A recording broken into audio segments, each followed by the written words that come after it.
Hello everyone. आज के इस वीडियो के अंदर हम जो ट्वेल्थ क्लास की हिंदी की एनसीईआरटी की बुक है, ठीक है, उसके अगले चैप्टर में हम रीडिंग करने वाले हैं। इससे पहले मैंने चैप्टर नंबर 10 जो है भक्ति नाम का, ठीक है, जिसकी लेखिका महादेवी वर्मा जी हैं, उसको लेकर मैंने वीडियो बना दिया है। चैनल पर जाकर आप देख सकते हो। इस वीडियो के अंदर हम चैप्टर नंबर 11 पढ़ने वाले हैं, ठीक है। इस चैप्टर का नाम है बाजार दर्शन और इसके जो लेखक हैं वो हैं जैनेंद्र कुमार। जैनेंद्र कुमार हिंदी साहित्य के अंदर बहुत ही ज़्यादा प्रसिद्ध लेखक माने जाते हैं। इनका जो मनोविश्लेषणवाद है और इनका जो कहानियाँ और उपन्यास को लिखने का जो नज़रिया है वो बहुत ही ज़्यादा वर्तमान से जुड़ा हुआ है, ठीक है। यथार्थवादी ये कहानियाँ और उपन्यास लिखते हैं, तो इनकी जो कहानियाँ होंगी, जो भी इनके साहित्य है, ठीक है, वो आज से आपको जोड़ने का प्रयास करता है। ये चैप्टर भी उसी चीज़ से रिलेटेड है, ठीक है। तो सबसे पहले हम जैनेंद्र जी का थोड़ा सा इंट्रोडक्शन देख लेते हैं। तो इनका जन्म जो है 1905 में हुआ था, अलीगढ़ उत्तर प्रदेश के अंदर। इनकी प्रमुख रचनाओं की बात की जाए, ये सारे उपन्यास हैं, ठीक है। तो परख नाम का जो है ये इनका उपन्यास था, और अनाम स्वामी, ठीक है, एक सुनीता करके इनका बहुत अच्छा उपन्यास है। और फिर त्याग पत्र, बहुत बहुत अच्छा उपन्यास है ये। अगर आपने बीए में या फिर एमए में पढ़ा होगा हिंदी अच्छे से, तो है ना, वहाँ पर ये त्याग पत्र करके उपन्यास पढ़ने को मिलता है। कल्याणी, जयवर्धन, मुक्तिबोध, ठीक है, ये इनके सारे उपन्यास हैं। और वातायन, एक रात, दो चिड़िया, फांसी, नीलम देश की राजकन्या, पाजेब, ठीक है, पाजेब इनकी बहुत अच्छी कहानी है। तो ये सारे इनकी कहानियाँ हैं, कहानी संग्रह हैं। और इन्होंने कुछ विचार प्रधान निबंध संग्रह भी लिखे हैं, वो उनके नाम ये हैं, ठीक है। आपको ज़्यादातर उपन्यास और कहानी पता रहनी चाहिए, क्योंकि ये एक कथाकार थे, ठीक है, कहानी और उपन्यास ज़्यादा लिखा करते थे। पुरस्कार की बात करें तो इन्हें साहित्य अकादमी पुरस्कार, भारत भारती सम्मान, भारत सरकार द्वारा पद्म भूषण भी इनको मिला था। निधन 1990 में हो गया था, ठीक है। और ये एक चीज़ और है, जिस तरह से प्रेमचंद जी बहुत ज़्यादा फेमस थे, उसी तरह से जैनेंद्र कुमार भी, है ना, बहुत ज़्यादा फेमस थे उन्हीं की तरह। तो यहाँ पर कुछ वही बात की गई, हिंदी में प्रेमचंद के बाद सबसे महत्वपूर्ण कथाकार के रूप में प्रतिष्ठित जैनेंद्र कुमार का अवदान बहुत व्यापक और वैविध्यपूर्ण है, ठीक है। तो जिस तरह हमारे प्रेमचंद जी कथाकार के रूप में बहुत प्रसिद्ध थे, वैसे यहाँ पे जैनेंद्र जी भी बहुत प्रसिद्ध थे। अपने उपन्यास और कहानी के माध्यम से उन्होंने हिंदी में एक सशक्त मनोवैज्ञानिक कथा धारा का प्रवर्तन किया। परख और सुनीता के बाद 1937 में प्रकाशित त्यागपत्र ने इन्हें मनोवैज्ञानिक उपन्यासकार के रूप में प्रभुत प्रतिष्ठा दिलाई, ठीक है। ये मनोवैज्ञानिक उपन्यासकार थे। मनोवैज्ञानिक या फिर मनोविश्लेषणवाद के आधार पर जो लेखक या कवि कविता या फिर कोई साहित्य लिखता है, तो उसके अंदर वो ज़्यादातर वर्तमान समय में ये जो मनुष्य है उसके मन के अंदर की जो भी बीमारियां चलती हैं, ठीक है, मन के अंदर जो बेचैनी है, मन के अंदर जो एक अजीब सी तड़प है, ठीक है, मन ही मन में व्यक्ति आज बाहर कम अंदर ज़्यादा ज़िंदगी जी रहा है, ठीक है, वो मन के अंदर ज़्यादा परेशान है, मन के द्वारा ज़्यादा चीज़ें वो कर रहा है। तो उसी चीज़ को मनोविश्लेषणवाद में दिखाया जाता है। तो इनकी जो कहानियाँ हैं, उपन्यास है, उसमें ज़्यादातर चीज़ें इसी के आसपास घूमती हैं, ठीक है। तो इन्हीं के बारे में थोड़ी बहुत चीज़ें दी गई हैं, पढ़ना हो तो आप पढ़ सकते हो। डायरेक्ट हम थोड़ा चैप्टर के बारे में जो समरी टाइप में कुछ दिया हुआ है उसको देख लेते हैं, ठीक है, यहाँ पर। तो बाजार दर्शन जैनेंद्र का एक महत्वपूर्ण निबंध है। तो ये कौन सी विधा है? निबंध विधा है, ठीक है, निबंध विधा है, ये कोई कहानी नहीं है, निबंध है। इसमें गहरी वैचारिकता है। वैचारिकता और साहित्य सुलभ लालित्य का दुर्लभ संयोग देखा जा सकता है। हिंदी में उपभोक्तावाद एवं बाजारवाद पर व्यापक चर्चा पिछले 1-1.5 दशक पहले ही शुरू हुई है। उपभोक्तावाद और बाजारवाद, ठीक है, ये यहाँ पे दो कॉन्सेप्ट आए हैं, उपभोक्तावाद और बाजारवाद। इसको हम समझ लेंगे क्या होता है, ये उपभोक्तावाद और बाजारवाद क्या होता है। तो इसकी बहुत अच्छे से चर्चा हुई है। मतलब ये उपभोक्तावाद और बाजारवाद, जो ये दो कॉन्सेप्ट हैं, जो अवधारणाएं हैं, इसको लेकर हिंदी साहित्य में अच्छी खासी चर्चा शुरू हो गई थी और कई दशक पहले लिखा गया जैनेंद्र का लेख आज भी इनकी मूल अंतर्वस्तु को समझाने में मामले में बेजोड़ है। वे अपने परिचितों मित्रों से जुड़े अनुभव बताते हुए यह स्पष्ट करते हुए कि बाजार की जादुई ताकत कैसे हमें अपना गुलाम बना लेती है। अगर हम अपनी आवश्यकता को ठीक ठीक समझकर बाजार का उपयोग करें तो उसका लाभ उठा सकते हैं, लेकिन अगर हम जरूरत को तय कर बाजार में जाने के बजाय उसकी चमक धमक में फंस गए तो वहाँ असंतोष, तृष्णा और ईर्ष्या से घायल कर हमें सदा के लिए बेकार बना सकता है।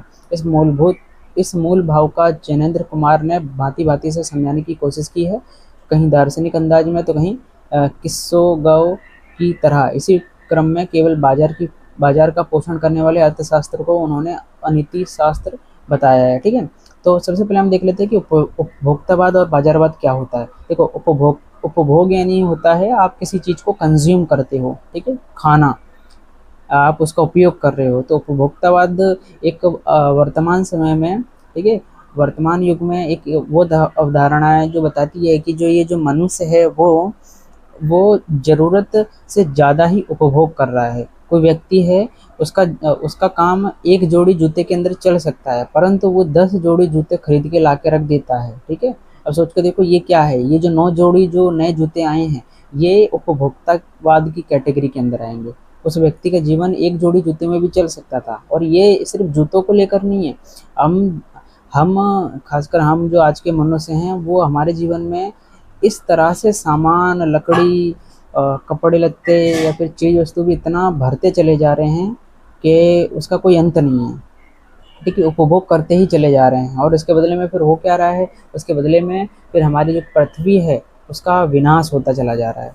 कोई व्यक्ति है जिसके पास एक घर है पर वो 100 घर और खरीदने में लगा है। अब वो 100 घर बनाने के लिए पता नहीं कितने 100 हजार लाखों पेड़ों को काटना पड़ेगा। ठीक है, तो ये पूरी की पूरी अवधारणा उपभोक्तावाद है। और बाजारवाद क्या है? बाजारवाद उपभोक्तावाद से ही जुड़ा हुआ है। ठीक है, जब जो कस्टमर है वो ज़्यादा मांगेगा, ज़्यादा खाने की इच्छा रखता है, ठीक है, एकदम अंधा होकर वो खाना जानता है, ठीक है, उसके अंदर इच्छाएं जगा दी जाती हैं, तो इस डिमांड को, ठीक है, उसकी इच्छाओं को पूरा करने के लिए पूरा का पूरा एक बाजार खड़ा होता है, वही बाजारवाद है। हर चीज़ बाजार के अंदर बिच रही है, ठीक है, धड़ल्ले से बिच रही है, चमक धमक के साथ बिच रही है, ठीक है, वही बाजारवाद है। तो उसी चीज़ को यहाँ पर दिखाने का प्रयास किया गया है। और जैनेंद्र जी ने देखो ये बहुत पुराने टाइम, मतलब आज से, ये लेख कब लिखा ये तो है नहीं, परंतु जिस तरह से ये 1905 में से लेकर 1990 के बीच के लेखक रहे हैं, तो इसी बीच उन्होंने लिखा होगा। तो है ना, ये निबंध के अंदर जो बात कही गई है वो भले आज हम 50-100 साल बाद भी आज पढ़ रहे हैं, पर आज भी ये उतनी ही प्रासंगिक है, उतनी ही इम्पोर्टेंस रखती है जितने ये उस टाइम पे रखती थी। ठीक है, क्योंकि आज के टाइम पे तो भाई उपभोक्तावाद और बाजारवाद कितना छाया हुआ है, आज तो सबसे ज़्यादा छाया हुआ है। तो यहाँ लेखक ने एक सिंपल सा विचार ये दिया है कि अगर बाजारवाद और उपभोक्तावाद से आप बचना चाहते हो तो पहले ही डिसाइड करके जाओ, निर्णय लेकर जाओ कि आपको क्या खरीदना है, आप क्या खरीदना चाहते हो। ये अगर डिसाइड करके पहले से जाओगे तो हो सकता है कि आप बाजारवाद की जो चमक धमक है उससे आप बच जाओगे। और अगर आप बिना सोचे समझे जाओगे तो फिर बाजारवाद के अंदर जो माया बैठी रहती है ना, माया का जाल जो बिछा हुआ है उसके अंदर आप फंस जाओगे, फिर आपको अंत में असंतोष, तृष्णा और ईर्ष्या से ही गुजरना पड़ेगा। ठीक है, तो चलिए इन्होंने थोड़े अपने अनुभव के आधार पर, कुछ कैरेक्टरों के आधार पर, कुछ कहानियों के आधार पर इस पूरी बात को समझाने का प्रयास किया है। ठीक है, तो पढ़ना शुरू करते हैं हम चैप्टर को। एक बार की बात कहता हूँ, मित्र बाजार गए थे तो कोई एक मामूली चीज़ लेने पर लौटे तो एकदम बहुत से बंडल पास थे।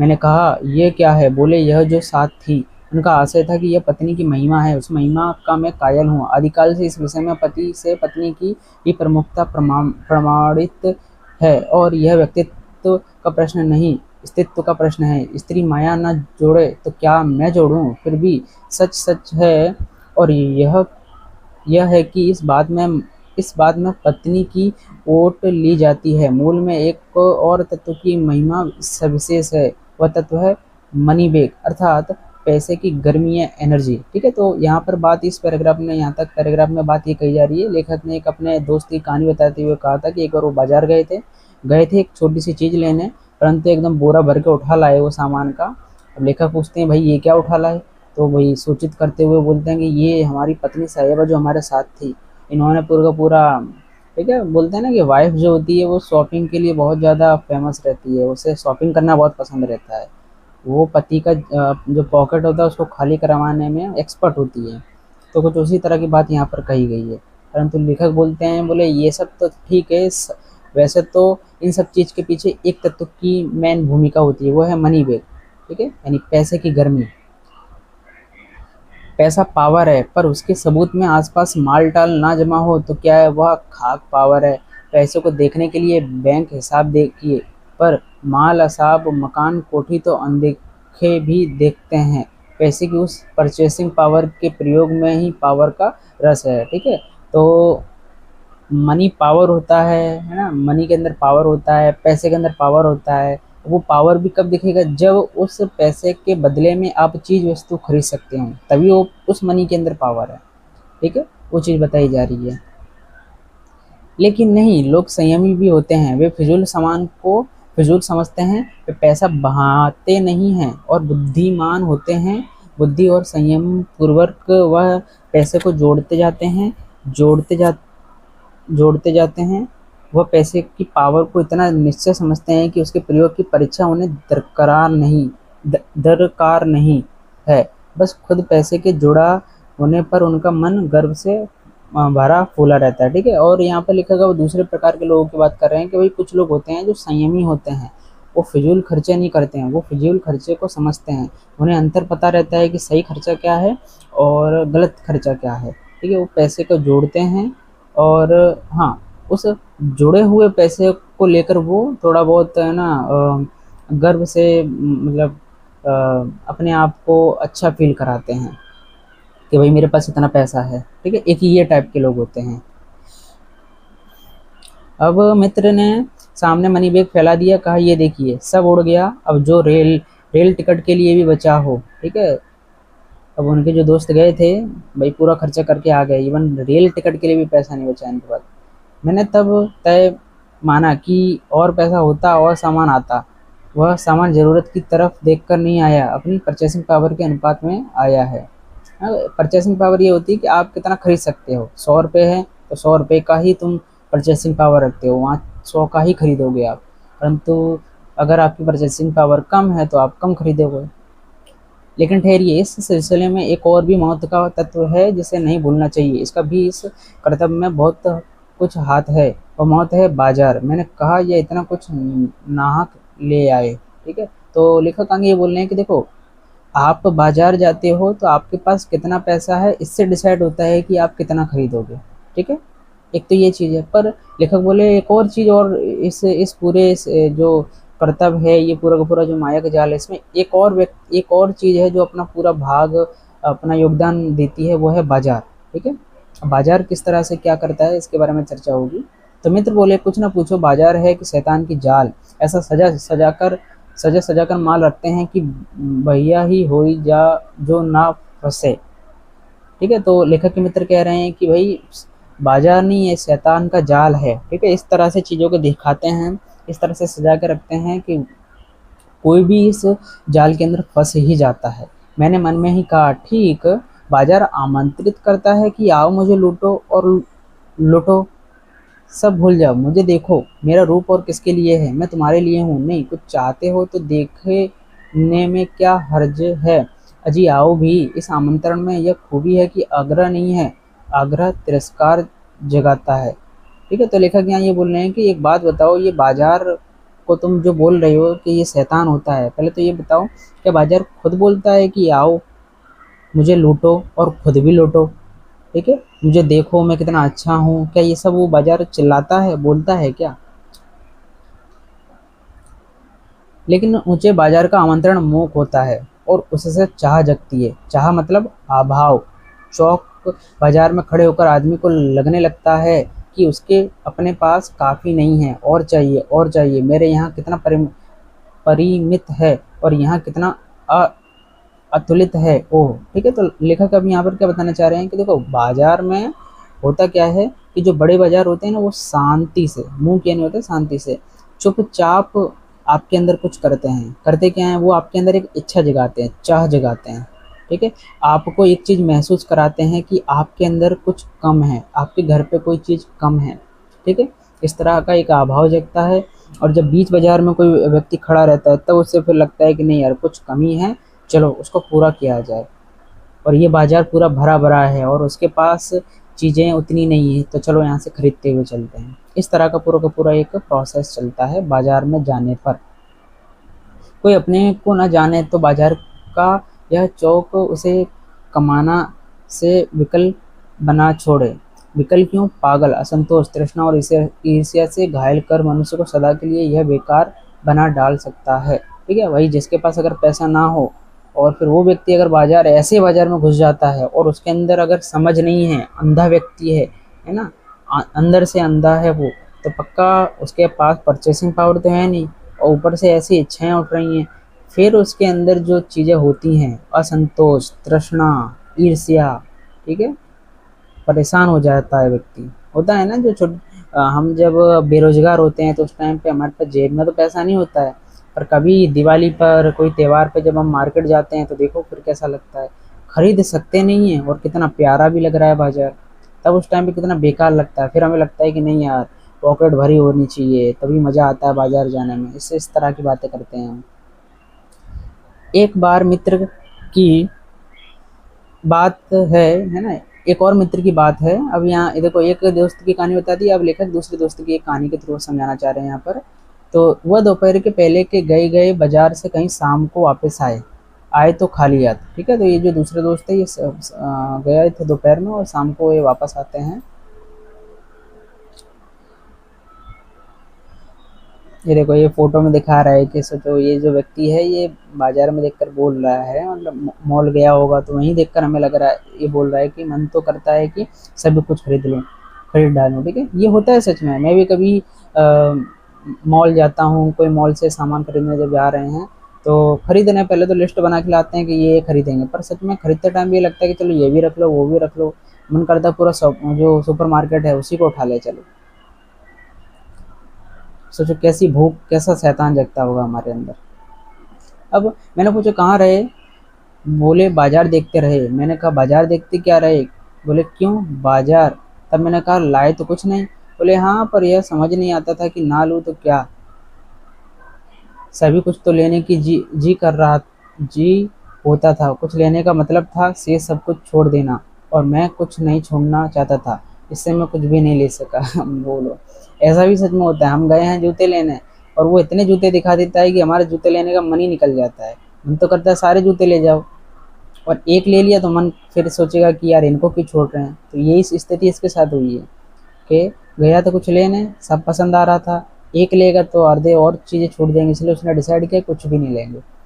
मैंने कहा खूब, पर मित्र की बात ठीक थी। अगर ठीक पता नहीं है कि क्या चाहते हो तो सब और की चाह तुम्हें घेर लेगी और तब परिणाम त्रास ही होगा, गति नहीं होगी न कर्म, ठीक है। अगर तुम्हें पता नहीं कि क्या पसंद है तो फिर आप जब मार्केट जाओगे, बाजार जाओगे, चाहे किसी भी चीज़ में जाओगे, आप परेशान ही हो जाओगे। बाजार में एक जादू है, वह जादू आँख की राह काम करता है और रूप का जादू है। पर जैसे चुंबक का जादू लोहे पर ही चलता है, वैसे ही इस जादू का भी मर्यादा है, ठीक है। इस जादू की भी मर्यादा है। वो मर्यादा क्या है? जेब भरी हो और मन खाली हो, ऐसी हालत में जादू का असर खूब होता है, ठीक है। जेब भरी हो और मन खाली हो, ऐसी हालत में जादू का असर खूब होता है। तो एक ये कंडीशन है, ठीक है। फिर क्या है? जेब खाली पर मन भरा ना हो तो भी जादू चल जाएगा, ठीक है, ठीक है। एक ये बात है, चल जाएगा। ओके, अब मन खाली है तो बाजार की अनेकानेक चीज़ों का निमंत्रण उस तक पहुंच जाएगा, ठीक है। पहले हम इतनी बात समझ लेते हैं। यहाँ पर ये बोलना चाह रहे हैं कि अगर तुम्हारी जेब भरी है और मन खाली है, ठीक है, मन एकदम खाली है, तो ये जो बाजार का जादू है बहुत जोरदार चलने वाला है, ठीक है। और जेब खाली हो पर मन भरा ना हो, यानी मन खाली हो, तब भी क्या होगा? जो है बाजार का जादू चल जाएगा। यानी एक तो पैसा है तब भी आप बाजार के बस में आ जाओगे, और पैसा नहीं है परंतु फिर भी है ना, मन खाली है, तब भी आपके ऊपर ये बाजार का जादू चलेगा। मन खाली है तो बाजार की अनेकानेक चीज़ों का निमंत्रण उस तक पहुंच जाएगा। कहीं कहीं हुई उस वक्त जेब भरी, तो फिर वह मन किसकी मानने वाला है। मालूम होता है कि यह भी लूँ वह भी लूँ, सभी सामान जरूरी और आराम को बढ़ाने वाला मालूम होता है। पर यह सब जादू का असर है, जादू की सवारी उतरी कि पता चलता है कि फैंसी चीज़ों की बहुतायत आराम में मदद नहीं देती बल्कि खलल ही डालती है। थोड़ी देर की स्वाभिमान को जरूर सेंक मिल जाता है और इससे अभिमान की गिल्टी की और खुराक ही मिलती है। जकड़ रेशमी डोरी की ही तो रेशम के स्पर्श के मुलायम के कारण क्या वह कम जकड़ होगी। ठीक है, तो यहाँ पर वही इस पैराग्राफ में ये समझाया जा रहा है कि जो व्यक्ति के पास पैसा है, ठीक है, मन खाली है, ऐसा व्यक्ति तो फंसने वाला है। ठीक है, ऐसे को कोई नहीं रोक सकता। आपको ये लगेगा कि भाई क्या क्या लूँ, और मन तो ये करेगा कि तुम सब कुछ खरीद लो, ऐसा तक मन करेगा। और सच बात तो ये है कि सच में हम ये जो चीज़ें एक साथ खरीद लेते हैं, पहले तो हमें लगता है कि ये चीज़ से हमें बहुत आराम मिलेगा, हम पैदल चल सकते हैं, पर हम गाड़ियाँ खरीद लेते हैं।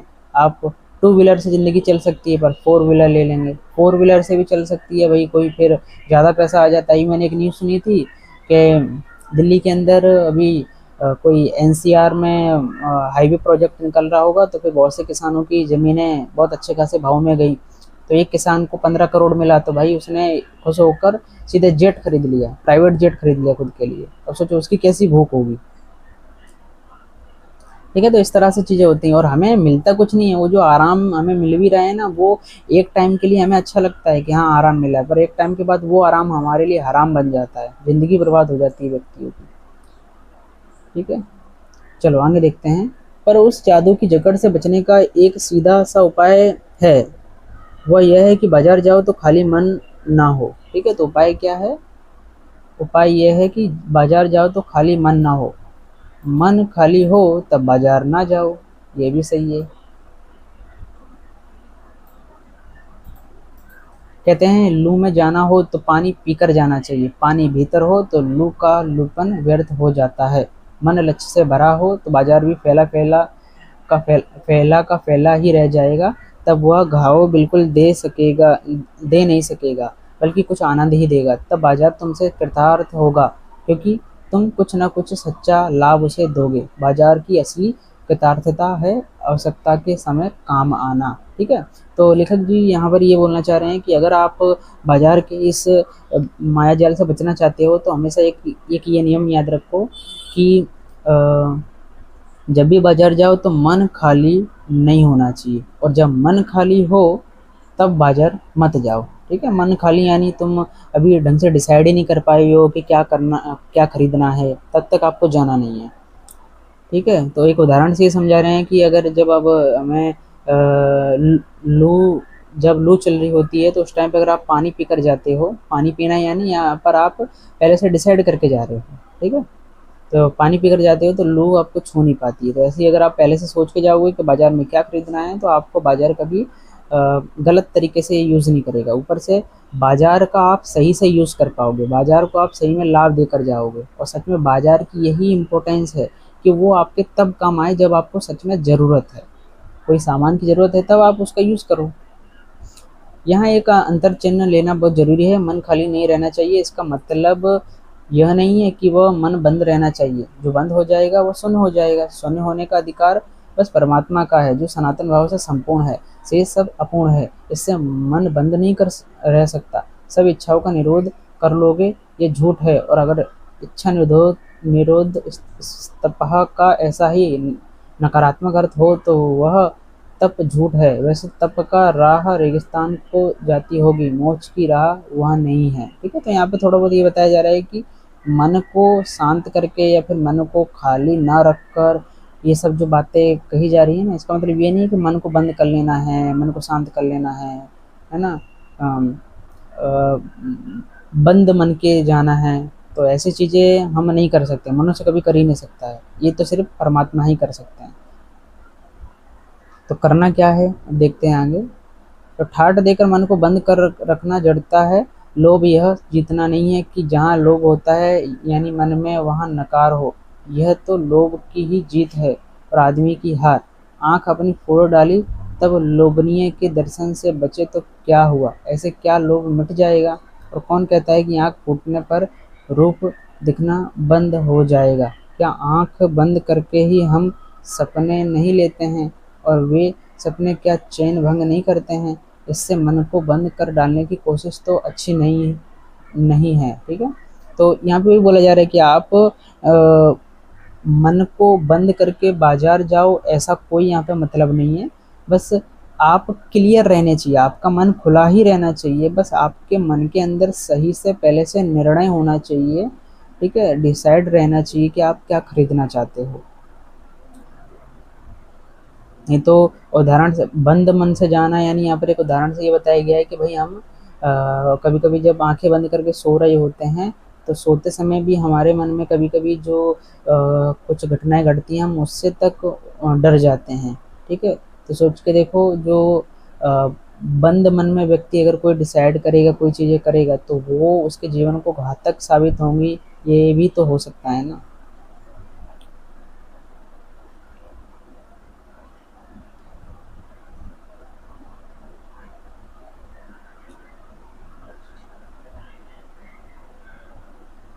ओके, चलो अब आगे देखते हैं। वो आकात है या तो हठ हठ वाला योग है, शायद हठ ही हठ है, योग नहीं है, ठीक है। तो हठ योग आप जानते होंगे, हठ योग ये होता है पहले से ठान लेता है व्यक्ति, हर चीज़ में वो निषेध निषेध करता है कि हम ये नहीं करेंगे, ये नहीं खाएंगे, इससे नहीं मिलेंगे, फलाना नहीं करेंगे, ठिकाना नहीं करेंगे, वो हठ योग होता है।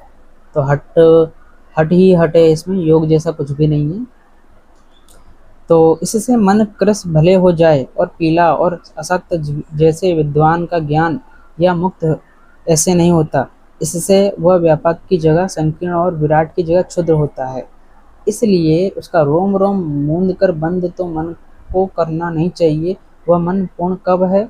हम में पूर्णता होती तो परमात्मा से अभिन्न हम महाशून्य ही न होते। अपूर्ण है, इसी से हम हैं।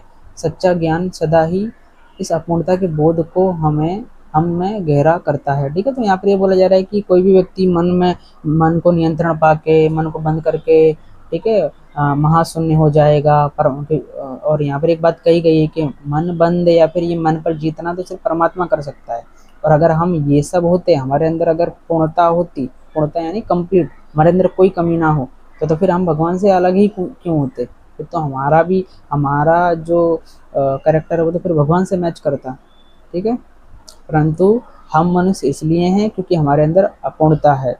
ये मन का बेचैन होना, है ना, मन खाली खाली रहना, ये सारी चीज़ें मनुष्यता की ही निशानियां हैं। आप मनुष्य हों तो आपके अंदर ये शारीरिक विकार रहेंगे ही रहेंगे, ऐसा यहाँ लेखक का कहना है। अतः उपाय कोई वही हो सकता है जो बलात् मन को रोकने का ना कहे, जो मन को भी इसलिए सुने क्योंकि वह अप्रयोजनीय रूप में हमें नहीं प्राप्त हुआ है। हाँ, मन मन मानेपन की छूट मन को ना हो, क्योंकि वह अखिल का अंग है, खुद कुल नहीं है, ठीक है। तो अब यहाँ पे बात ये कही जा रही है कि मन जो है, मन पर आपको नियंत्रण करने की कोई ज़रूरत नहीं है, ठीक है। परंतु एक चीज़ का ध्यान रखना है ये कि मनमानापन जो होता है, कि मन जो कह रहा है वो आप कर रहे हो, उस पर आपको नियंत्रण करना है, ठीक है। मन कह रहा है, बाजार जाते टाइम पे मन कह रहा है कि ये खरीद लो, वो खरीद लो, तो वो चीज़ को आपको रोकने का प्रयास करना है, उस पर आप नियंत्रण कर सकते हो, उससे फ़ायदा होगा आपको। पड़ोस में एक महानुभाव रहते हैं जिनको लोग भगत जी कहते हैं, ठीक है। एक नई कोई कैरेक्टर है, उसके उदाहरण से अभी समझाने वाले हैं। नाम है भगत जी, ठीक है। तो चूरन बेचते हैं, क्या बेचते हैं? चूरन।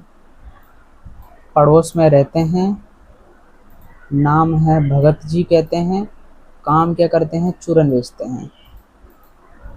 यह काम करते जाने उन्हें कितने बरस हो गए, लेकिन किसी एक भी दिन चूरन से उन्होंने 6 आने से पैसा ज़्यादा कमाया नहीं है, ठीक है। किससे, कितने से ज़्यादा नहीं कमाया? 6 आने से ज़्यादा नहीं कमाया है। ये भी याद रखना, क्या पता पूछेंगे वो कि जो भगत जी थे कितना पैसा कमाते थे? कम से कम 6 आना। चूरन उनका आसपास सरनाम है। चूरन उनका आसपास सरनाम है और खुद खूब लोकप्रिय हैं। कहीं व्यवसाय का गुर पकड़ लेते और उस पर चलते तो आज खुशहाल क्या माला माल होते, क्या कुछ उनके पास ना होता। इधर 10 वर्षों से मैं देख रहा हूँ कि उनका चूरन हाथों हाथ बिक जाता है, पर वह ना उसे थोक देते हैं, न व्यापारियों को बेचते हैं, पेशगी ऑर्डर कोई नहीं लेते। बंदे बंदे वक्त पर अपनी चूरन की पेटी लेकर घर से बाहर हुए नहीं कि देखते देखते 6 आने की कमाई उनकी हो जाती। लोग उनका चूरन लेने के उत्सुक जो रहते हो, चूरन से भी अधिक शायद वह भगत जी के प्रति अपनी सद्भावना का दे देने को उत्सुक रहते। पर 6 आने पर पूरे हुए, हाँ 6 आने पूरे हुए नहीं कि भगत जी बाकी चूरन बालकों में मुफ्त बांट देते थे। ठीक है, बढ़िया व्यक्ति थे। यानी कभी ऐसा नहीं हुआ है कि कोई उन्हें 25वां पैसा भी दे सके।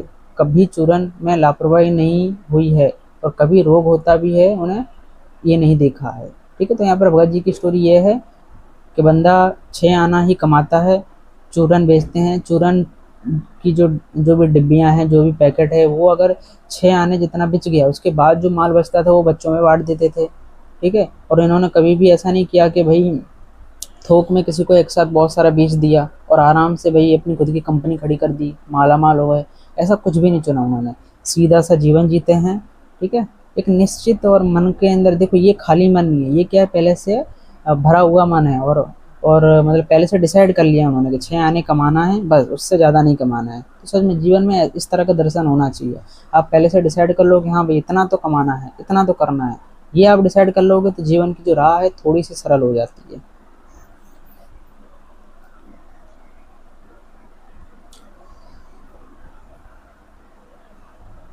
बहुत लंबा चैप्टर है, चलिए। और तो नहीं, लेकिन इतने मुझे निश्चय मालूम होता है कि इन चूरन वाले भगत जी पर बाजार का जादू नहीं चल सकता। ठीक है, मतलब सोचो ऐसे लोग जो होंगे ना, इनके ऊपर कोई जादू नहीं चलने वाला है बाजार का। कहीं आप भूल ना कर बैठिएगा, इन पंक्तियों को लिखने वाला मैं चूरन नहीं बेचता हूँ। जी नहीं, ऐसी हल्की बात भी ना सोचिएगा। ये समझिएगा कि लेखक के किसी भी माने पाठक से उस चूरन वाले को श्रेष्ठ बताने की मैं हिम्मत कर सकता हूँ। क्या जाने उस भोले आदमी को अक्षर ज्ञान तक भी है या नहीं, और बड़ी बातें तो उसे मालूम क्या होंगी, और हम आप न जाने कितनी बड़ी बड़ी बातें जानते हैं। इससे यह तो हो सकता है कि वह चूरन वाला भगत हम लोगों को सामने एकदम नचीज आदमी हो, लेकिन आप पाठकों की विद्वान श्रेणी का सदस्य होकर भी मैं यह स्वीकार नहीं करना चाहता कि उस अपदार्थ प्राणी को वह प्राप्त है जो हम में से बहुत कम को शायद प्राप्त हो। उस पर बाजार का जादू वार नहीं कर पाता। माल बिछा रहता है, उसका मन अडिग रहता है, पैसा उससे आगे होकर भी भीख तक मांगता है कि मुझे मुझे लो, लेकिन उसके मन में पैसे पर दया नहीं समाती। ठीक है, पैसे को लेकर बहुत अच्छी बात बोली है। वह निर्मम व्यक्ति पैसे को अपने अहर्त गर्भ में बिलखाती ही छोड़ देता है। ऐसे आदमी के आगे क्या पैसे की व्यंग शक्ति कुछ भी चलती होगी? क्या वह शक्ति कुंठित रहकर सलज ही न हो जाती होगी? ठीक है, तो लेखक पहले तो शुरुआत में ये बताना चाह रहे हैं इस पैराग्राफ में कि यहाँ पर जो चूरन वाले की बात की है तो उससे लेखक का कोई संबंध नहीं है, वो तो बस उदाहरण के लिए समझाना चाहते हैं। पर एक चीज़ और यहाँ बताना चाहते हैं लेखक कि सोच के देखो, ये अक्षर ज्ञान के बिना वाला आदमी, ठीक है, इसे ढंग से पढ़ना लिखना भी नहीं आता होगा, परंतु इससे भगवान ने कितनी एक अच्छी चीज़ दी है कि वो पहले से ही मन में मतलब अपने आप सोच के चलता है कि क्या खरीदना है। ठीक है, और ऐसे व्यक्ति को बाजार कभी अपने वश में कर ही नहीं सकता है। और हम हैं इतने पढ़े लिखे हैं, कुछ भी हैं, परंतु देखो हमारे जैसों को तो जो बाजार है वो अपनी गोद में है ना बिठा के लोरियां सुनाता है, हम हाल बस में चले जाते हैं उसके।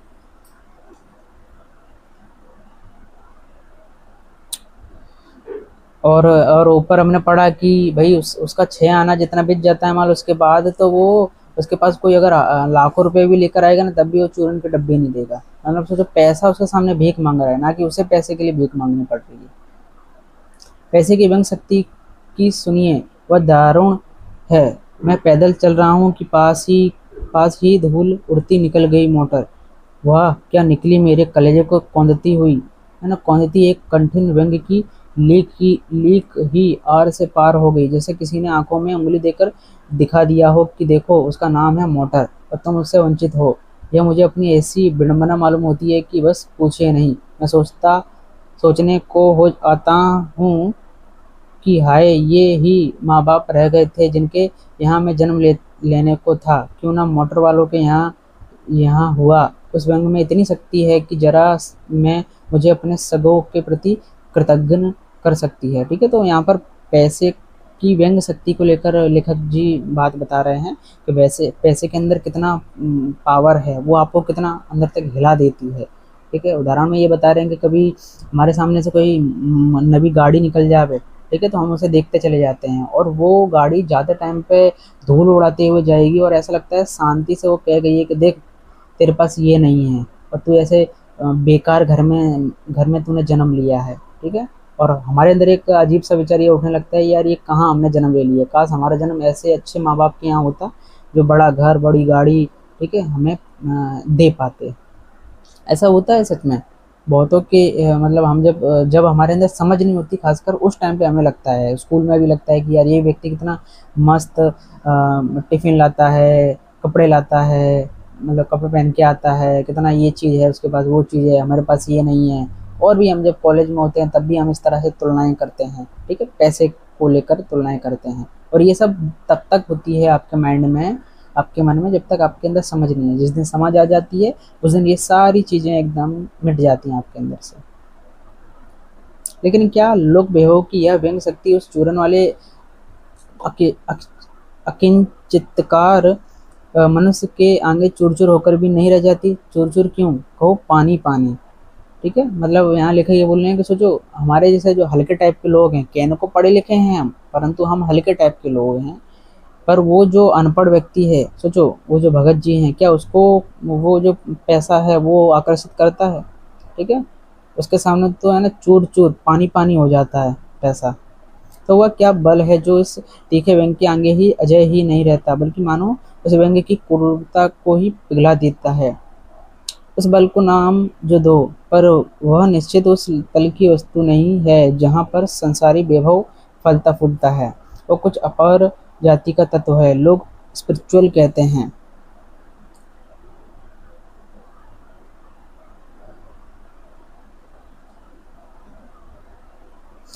आत्मिक, धार्मिक, नैतिक कहते हैं। मुझे योग्यता नहीं कि मैं उन शब्दों के अंतर देखूं और प्रतिपादन करूं। मुझे शब्द से सरोकार नहीं, मैं विद्वान नहीं कि शब्दों पर अटकूं। लेकिन इतना तो है कि जहाँ तृष्णा है बटोर रखने की स्पृहा है, वहाँ उस बल का बीज नहीं है। बल्कि यदि उसी बल को सच्चा बल मानकर बात की जाए तो कहना होगा कि संचय की तृष्णा और वैभव की चाह में व्यक्ति की निर्बलता ही प्रमाणित होती है।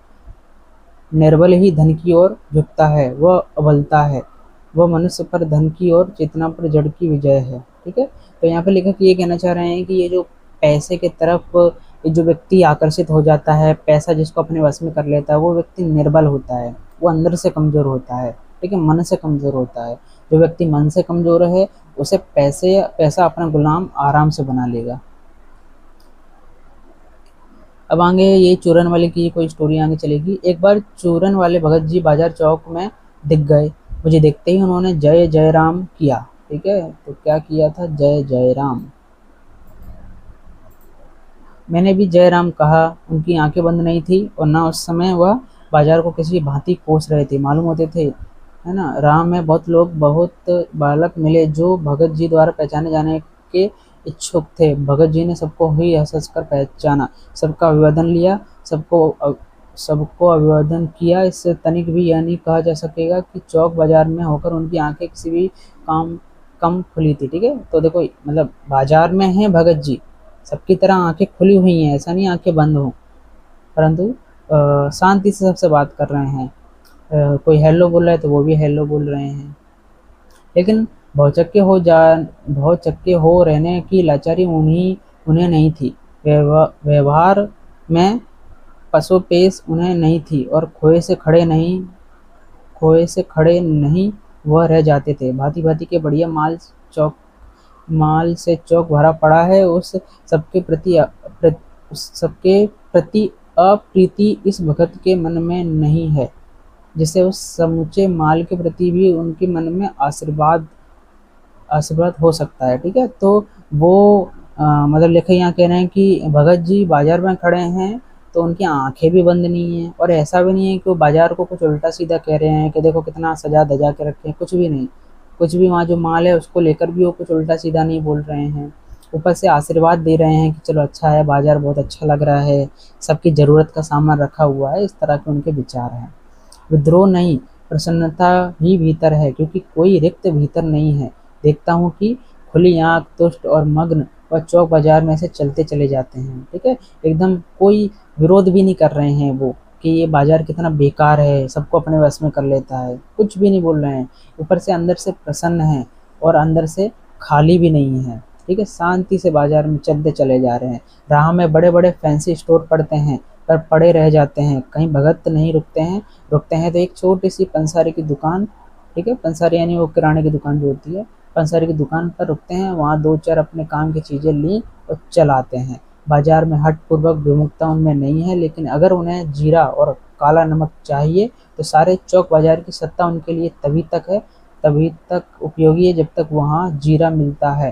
ठीक है, तो वो बाजार में जाते हैं, एक पंसारी की दुकान पे रुकते हैं और जो भी दो चार ज़रूरी चीज़ थी उनको खरीदते हैं और चले आते हैं। ठीक है, अपना नमक लिया, काला नमक लिया, लेकर आ जाते हैं।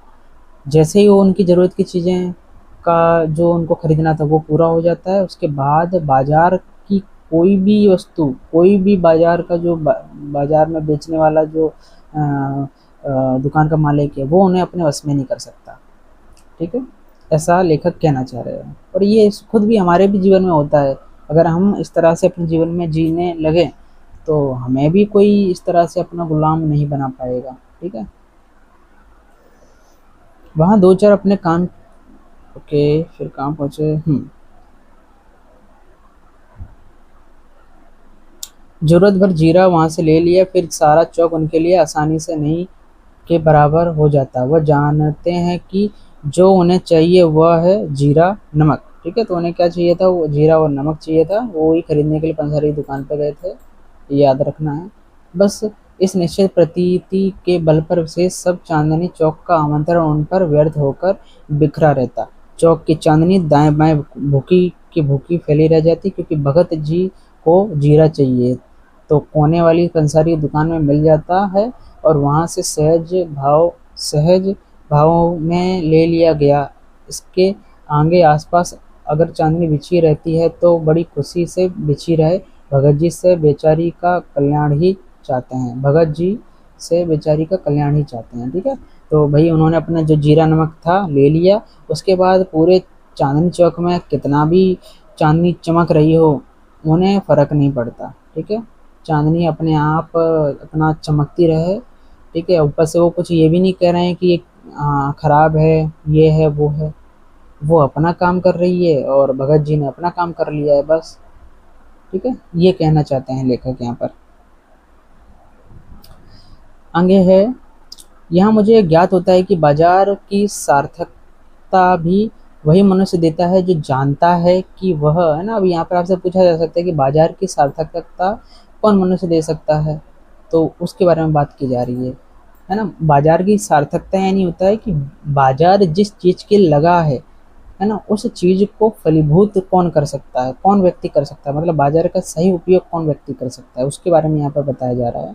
तो जो जानता है कि वह क्या चाहता है और जो नहीं जानते हैं कि क्या चाहते हैं, अपनी परचेजिंग पावर के गर्व में अपने पैसे से केवल एक विनाश शक्ति, शैतानी शक्ति, व्यंग्य की शक्ति ही बाजार को देते हैं। ठीक है, तो जो लोग नहीं जानते हैं कि क्या खरीदना है, ऐसे लोग फिर क्या करते हैं, बाजार को शैतान बना देते हैं, विनाश शक्ति बना देते हैं, शैतान शक्ति बना देते हैं। ना तो वे बाजार से लाभ उठा सकते हैं, ना उस बाजार को सच्चा लाभ दे सकते हैं। वे लोग बाजार का बाजारूपन बढ़ाते हैं, जिसका मतलब है कि कपट बढ़ाते हैं। कपट बढ़ती बढ़ती का अर्थ परस्पर में सद्भाव की घटी। इस सद्भाव के हास पर आदमी आपस में भाई भाई और सहोदर और पड़ोसी फिर रह नहीं जाते और आपस में कोरे ग्राहक और बेचक की तरह व्यवहार करते हैं। ठीक है, तो ये जो अंधे लोग होते हैं जो कुछ भी बस खरीद लेते हैं, तो इससे क्या होता है, बाजार का बाजारूपन बढ़ता है और कपट बढ़ता है। ठीक है। और जब जब है ना समाज में कपट बढ़ता है तो सद्भाव कम हो जाता है, सहृदयता कम हो जाती है। दो व्यक्ति हैं, वो आपस में कभी भी बहुत ज़्यादा मिलजुल के नहीं रहेंगे, उनके अंदर यही रहेगा कि यार इसके इसके पास ये चीज़ एक्स्ट्रा आ गई है, तो जो दो पड़ोसी हैं वो एक दूसरे से जलने लगेंगे, है ना, भाईचारा खत्म हो जाता है इस तरह के बाजारूपन के कारण, इस तरह के कपटता के कारण। तो बस जो लोग हैं वो बस ग्राहक और बेचक की तरह ही व्यवहार करते हैं, मानो दोनों एक दूसरे को ठगने की घात में ही हो, एक की हानि हानि में दूसरे का लाभ दिखता है, और यह बाजार का बल्कि इतिहास का सत्य माना जाता है। ऐसे बाजारों को बीच में लेकर लोगों में आवश्यकताओं का आदान प्रदान नहीं होता बल्कि शोषण होने लगता है, तब वो कपट सफल होता है, निष्कपट शिकार होता है। ऐसे बाजार मानवता के लिए विडंबना है, और जो ऐसे बाजार का पोषण करता है, जो उसका शास्त्र बना हुआ है, वह अर्थशास्त्र सरासर औंधा है, वह मायावी शास्त्र है, वह अर्थशास्त्र नहीं अनीति शास्त्र है। आपसे पूछा जा सकता है कि भी जो जैनेन्द्र जी ने बाजार दर्शन में अर्थशास्त्र को अनीति शास्त्र क्यों कहा है, तो इसके पीछे का कारण ये है कि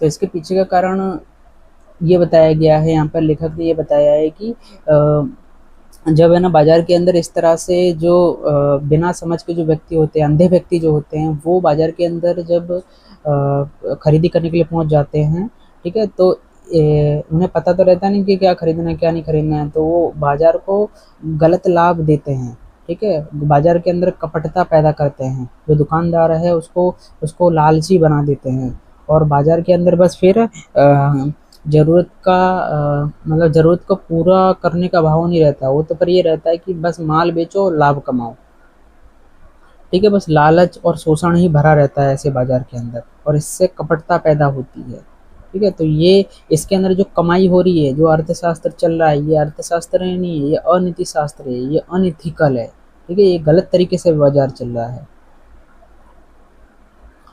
तो चैप्टर पूरा हुआ। ओवरऑल ये चैप्टर में बस आपको ये समझाया गया है कि ये जो बाजार है, यहाँ सोच समझ के जाओ, समझदारी से जाओ, पहले से डिसाइड करके जाओ, बाजार का सही से उपयोग करना चाहिए। और सोच के देखो आज 2026 चल रहा है, आज भी ये चैप्टर जो है उतना ही मतलब प्रासंगिक लग रहा है। आज हम इसी तरह की चीज़ों से गुजर रहे हैं, खासकर आज तो सबसे ज़्यादा इस तरह की परेशानियों से मनुष्य गुजर रहा है, ठीक है। अब ये चैप्टर के बाद आप इस तरह के जो क्वेश्चन दिए हैं इनको सॉल्व करोगे तो आसानी से कर पाओगे, एमसीक्यूज भी कर पाओगे, ठीक है। चैप्टर समझ आया होगा। अगर चैप्टर में कोई आपको दिक्कत लग रही हो, कहीं पे कुछ पूछना हो, तो आप कमेंट करना, मैं उसके आंसर्स देने की कोशिश करूँगा। आगे भी मैं इसके जो चैप्टर्स हैं वो लाता रहूँगा, ठीक है। वीडियो अच्छा लगा हो तो लाइक करना और चैनल को सब्सक्राइब करना। मिलते हैं हम अगले वीडियो के अंदर।